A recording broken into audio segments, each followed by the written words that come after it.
Hola a todos, en este video les vamos a hablar sobre el análisis del comportamiento de la economía global. Mi grupo está conformado por Daniela Paz Forero, que es la persona quien les habla, y mi compañera Karen Lorena Díaz Yaqui.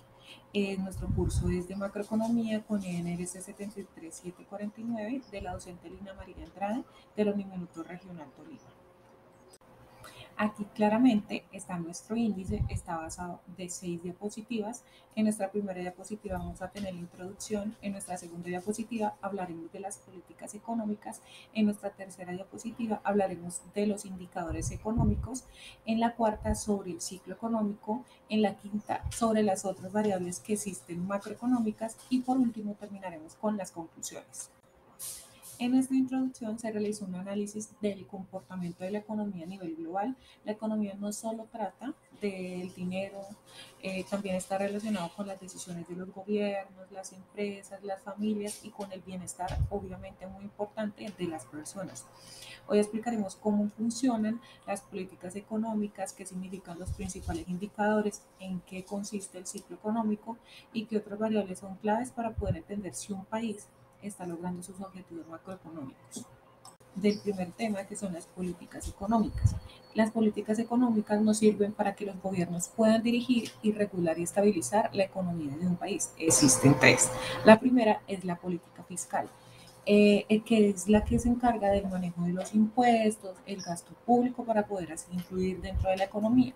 Y un ejemplo de esto es si un país construye nuevas carreteras y escuelas para generar empleo y mejorar servicios, está aplicando la política fiscal expansiva. Como segunda política económica tenemos la política monetaria, que es la encargada del control del dinero, de la inflación, de las tasas de interés directamente por el Banco Central. Un ejemplo de esto es si la inflación está muy alta, los precios obviamente suben mucho, entonces lo que realiza el Banco Central es aumentar las tasas de interés y así a la hora de pedir crédito se vuelven mucho más caros, la gente gasta menos y los precios dejan de subir tan rápido. Nuestra tercera y última política es la política comercial, que esta está encargada de la regulación del comercio internacional mediante tratado, aranceles y exportaciones. Como ejemplo sería, si un país firma un tratado de libre comercio con otro, puede exportar sus productos sin pagar aranceles, lo que favorece a sus empresas nacionales y fortalece el intercambio entre ambos países. Nuestro tercer tema son los indicadores económicos, que son los encargados de medir cómo está la economía. Se utilizan los indicadores económicos, los más importantes son los siguientes.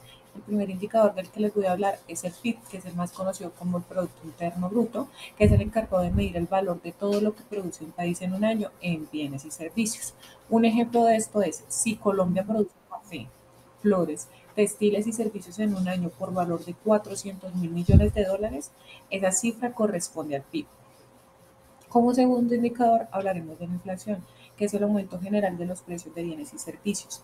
Un ejemplo de esto sería si el pan en el año 2023 costaba solo 1.000 pesos y al año siguiente 1.200 pesos, hubo un aumento del 20% en su precio. Nuestro tercer indicador es el desempleo, que es el encargado de medir cuántas personas no tienen trabajo, pero lo están buscando. Un ejemplo es si en una ciudad de 100.000 personas que pueden trabajar, 10.000 no tienen empleo, la tasa de desempleo es del 10%. Y nuestro cuarto y último indicador es la balanza comercial, que es la que compara lo que un país exporta con lo que un país importa. Y un claro ejemplo de esto es si Colombia exportó bienes por 4.358 millones de dólares e importó 5.806 millones de dólares, esto significa que tuvo un déficit comercial de 1.477 millones de dólares porque compró más de lo que vendió. Bueno, a continuación les voy a hablar sobre el ciclo económico. Es el movimiento repetitivo de la economía que altera los periodos de crecimiento, es decir, que este pasa por diferentes fases. La primera fase es la fase de la expansión, donde aumenta la producción, el empleo y la producción.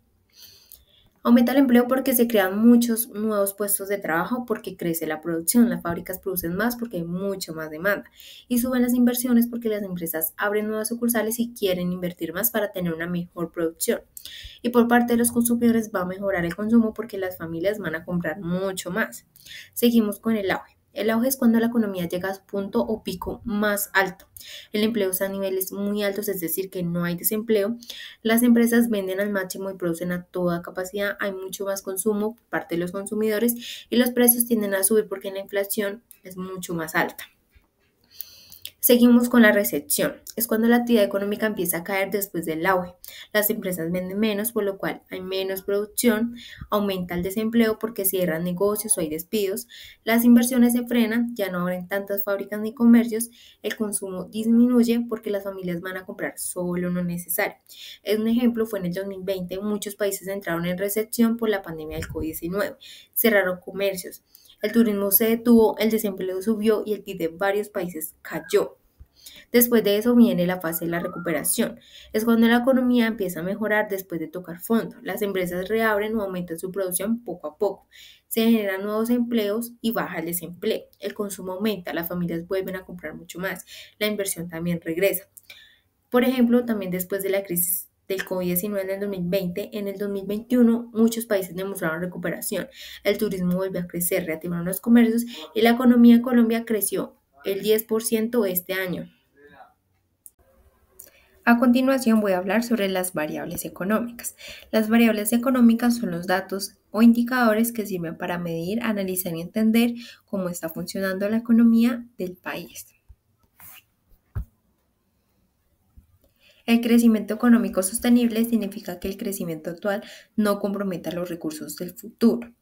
Este crece de manera constante en el tiempo, pero sin agotar los recursos naturales ni dañar el medio ambiente, asegurando que los beneficios lleguen a toda la sociedad. Este se basa en tres diferentes pilares. El primero es el económico, que la producción y el empleo aumenten, pero de forma estable. El social, que el crecimiento reduzca la pobreza y mejore la calidad de vida de las personas. Y el ambiental, que se usen los recursos naturales de forma responsable, pero también a su vez se proteja el planeta. En Colombia actualmente contamos con diferentes ejemplos de crecimiento económico sostenible, como el desarrollo de las energías renovables y de los proyectos verdes. En La Guajira se están construyendo parques solares que generan electricidad limpia y crean un empleo local, el ecoturismo en los lugares como el eje cafetero, los programas de agricultura sostenible y el gobierno que impulsa la movilidad eléctrica y proyectos de reforestación para reducir las emisiones del CO2. Seguimos con la estabilidad de los precios, que los precios no suban o bajen bruscamente, esto da confianza a los consumidores e inversionistas. ¿Por qué? Porque protege el poder adquisitivo de las familias. Hace que el dinero no alcance siempre para lo mismo. Da confianza a las empresas para que inviertan y produzcan más en el país y evitar los problemas de inflación alta. Los precios suben mucho o la deflación, que los precios bajen demasiado. Un ejemplo, si en Colombia la inflación se mantiene alrededor del 3% anual, los precios suben de forma moderada, lo que se considera una estabilidad de precios. El equilibrio de la balanza de pagos busca que el país no dependa en exceso de préstamos internacionales. Sea cuando el dinero entra a un país por exportaciones, turismo, remesas, inversiones y demás. Es similar cuando sale, cuando nosotros hacemos importaciones como pagos de deuda, inversiones en el exterior y demás cosas. Eso significa que el país no se debe endeudar demasiado en el exterior para mantener relaciones comerciales y financieras estables. Un ejemplo de esto, si en Colombia exportamos café, flores, petróleo por un valor de $50 e importamos maquinaria, alimentos, tecnología por un valor cercano a esta misma cantidad, la balanza de pagos estaría en un equilibrio estándar. Si por en cambio exportamos mucho pero no importamos, esto sería un déficit. En la distribución del ingreso, analiza si la riqueza está bien repartida o si existe mucha desigualdad. Se refiere a cómo se reparte la riqueza y los ingresos generados en el país. Entran diferentes personas o grupos sociales. Puede ser justa cuando la mayoría de la población recibe ingresos diferentes y que son suficientes y no hay grandes desigualdades. Pero también está la desigual, cuando una pequeña parte de la población concentra la mayor parte de la riqueza y la otra recibe muy poco. Un ejemplo es en el país. El 10% más rico de la población concentra una gran parte del ingreso nacional, mientras que los millones de los colombianos tienen ingresos bajos o trabajan en la informalidad. Sin embargo, en Colombia contamos con programas como las transferencias sociales, el ingreso solidario, Familias en Acción y subsidios que aporta el gobierno, lo que con los impuestos la clase media han ayudado a mejorar un poco la situación de esto. Ya para concluir el tema, el análisis de la economía mundial requiere observar las políticas que aplican los diferentes gobiernos, los indicadores que nos muestran la realidad económica, los ciclos por los cuales pasa cada país y otras variables que inciden en el bienestar de las personas. Entender esto nos ayuda a comprender, mejorar los retos económicos actuales, como el desempleo, la inflación, el comercio internacional y la desigualdad social. Esperamos que este video haya sido muy útil para que todos ustedes entiendan cómo funciona la economía global y qué debemos hacer ante ello. Espero les haya gustado mucho, sea de su interés y muchas gracias por la atención prestada.